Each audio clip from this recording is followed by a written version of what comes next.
தமிழ் சினிமாவில் பிரபலமான ரெப் பாடகர்களில் ஒருவர் தான் அறிவு. இவர் வாத்தி ரைடு, தளபதி கச்சேரி போன்ற பாடல்களை பாடியிருக்காரு.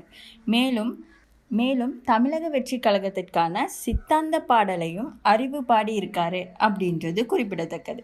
இந்த நிலையில் நீட் தேர்வை ரத்து செய்யக்கூறி சென்னை தலைமை செயலகத்தில் புகுந்து கோஷங்களை எழுப்பிய பாடகர் அறிவு போலீசாரால் கைது செய்யப்பட்டிருக்காரு. 4 பேரோட நீட் தேர்வை ரத்து செய்யுமாறு கோரி முழக்கங்களை எழுப்பிய நிலையில் ரெப் பாடகர் அறிவு விசாரணைகளுக்காக அழைத்து செல்லப்பட்டிருந்தார்.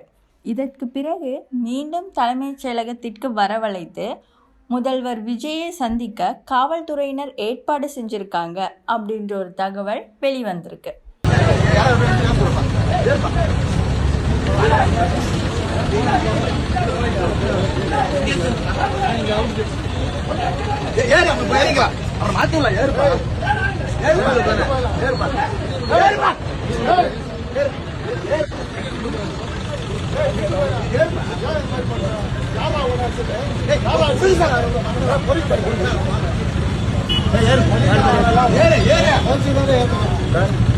நீங்க யார் சார்?